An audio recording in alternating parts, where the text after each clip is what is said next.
How in the world did people start cooking food in dangerously caustic alkaline solutions?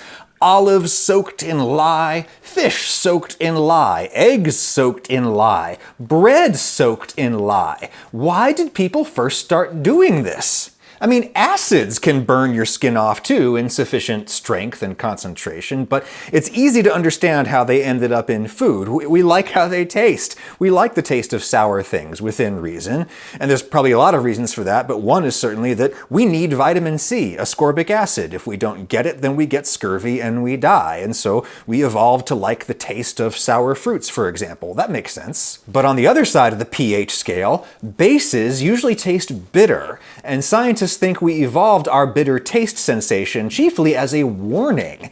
Bitter things are likely to be toxic, so in this lye water we have a basic solution that can cause chemical burn and tastes bitter and gross. So how did it end up in food? Well, this is a topic anthropologists have explored a little bit, particularly as it pertains to traditional corn, maize processing here in the Americas, but nobody really knows, and it probably depends on a case-by-case basis. I'm going to talk about one possibility today with you that I'm pretty sure played a role. A basic solution is one that contains a lot of hydroxide, which is a negatively charged hydrogen and oxygen ion. An acidic solution, in contrast, has a lot of positively charged hydrogen. That explanation is an obscene oversimplification, and alkalinity and basicity are not exactly the same thing, even though people like me use those terms interchangeably, and I'm going to in this video, but today we're doing amateur anthropology, not amateur chemistry, so get over it. Anyway, one surefire way that food and bases got mixed up is fire. Ashes are full of bases, particularly ashes made by the burning of certain plants, like hardwood trees. Hardwoods reproduce via flowers and fruits and such. Flowering and fruiting requires a lot of potassium, so there's a lot of potassium in the wood, and when you burn the wood in a really hot fire, you drive off most of the carbon in the water and assorted volatiles. You're going to be left with a powdery white ash containing potassium carbonate, potash. Time out to say that potash is one of the terms we're going to be using today that has like a lot of different definitions. It doesn't just refer to one thing. Potash also refers to various potassium-bearing minerals that are mined and used as fertilizer, among other things. But the name descends from a scenario like this, where ashes and pots mingle. When the ash gets in the water, chemical reactions ensue that raise the pH of the water. You get a basic solution. It seems possible to me that one day some ancient person was boiling some food on or near a very hot fire. The wind was blowing, and that supplied lots of oxygen to the fire, making it burn even hotter, but it also blew lots of ash around, and a ton of pure white ash got into the water, enough to raise the pH significantly. Then this ancient person noticed that the ash seemed to make the food cook faster. High pH does all kinds of things to break down starches and pectins and proteins, and a potato or something cooked in a basic solution is going to soften much faster. I'll prove that to you with a test in a minute. But if you need to prove something to yourself, consider testing with Let's Get Checked, sponsor of this video.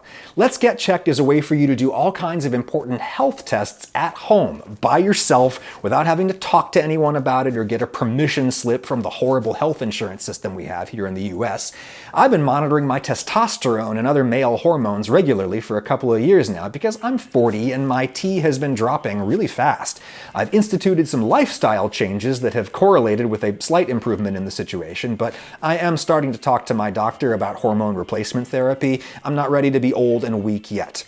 You can check yourself by ordering one of these kits. The pricing is reasonable and transparent. Unlike when you go through your insurance, you will know what this costs. It ships in discreet packaging. They make it super easy to draw your own blood. Don't be scared. You send it back, and within a few days, your secure, confidential results are online. They're reviewed by a clinician, and a Let's Get Checked nurse may be in touch if there's something they really need to talk to you about.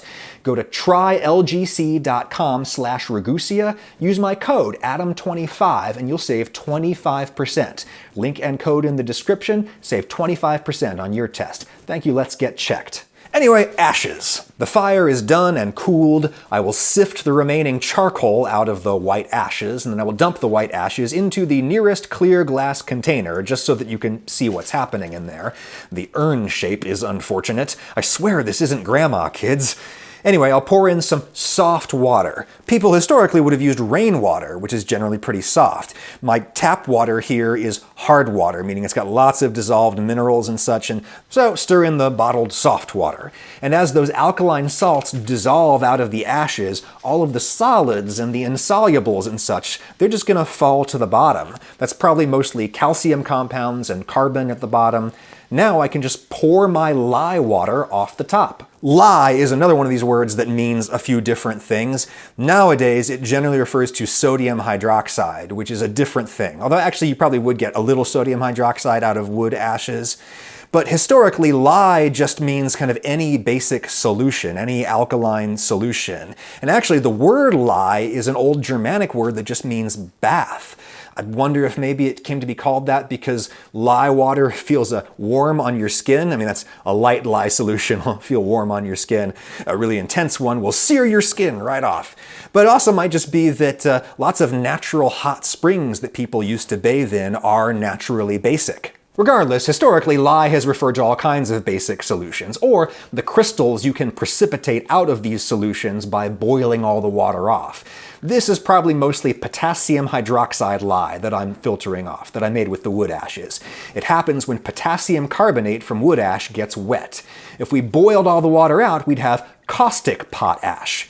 If we baked it in a kiln to burn off the impurities, we would have pearl ash, which was historically used as a leavener for bread. I'm not doing any of that, I'm just trying to raise the pH some more by concentrating my solution. Look, we've still got impurities in there.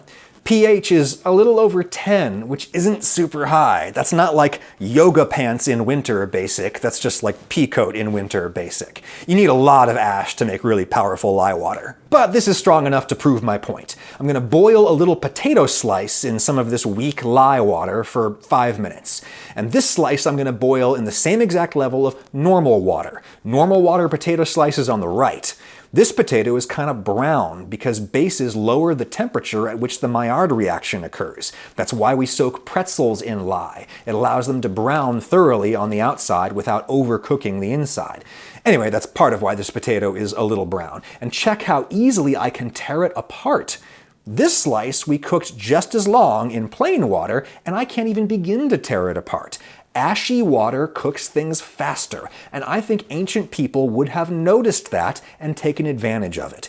Ancient Americans might have noticed the same effect on corn, maize. A basic solution will make the indigestible skin slide right off the kernel, and that makes it way easier to grind corn into a paste. The solution also gels the corn and yields a more viscous, doughy paste that you can form into tortillas, even though there's no gluten in corn like you have in wheat.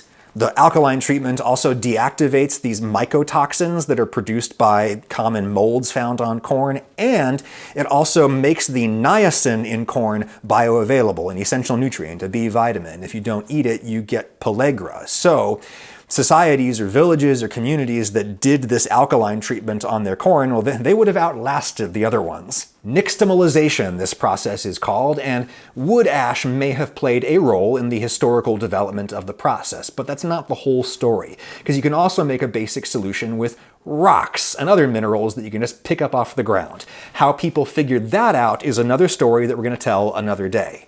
Rocks depend on your local geology, but everybody everywhere uses fire. Fire makes ash, and ash is going to mix with water all kinds of ways. In the pot or on the ground, in a little pool or a pond where you dump your ashes. People might have noticed that that super ashy water was totally inhospitable to life. Like no animals, no plants, no algae, nothing could grow in such basic water. And so maybe that's why it might have occurred to some of them to try preserving food in that water. And that's one way we might have gotten century eggs or lutefisk or lye-cured olives. You try preserving your olives in lye and you notice that the lye breaks down the bitter compounds in olives a whole lot faster than brine does, and you notice it keeps them green. Or maybe that's not how we got lye-cured olives, or lutefisk, or century eggs. The world is a complex place, and people simultaneously invent things in all kinds of totally different ways. It's not one thing. But I'm willing to bet you that at least some people invented cooking with bases when some ash just accidentally got into the pot, because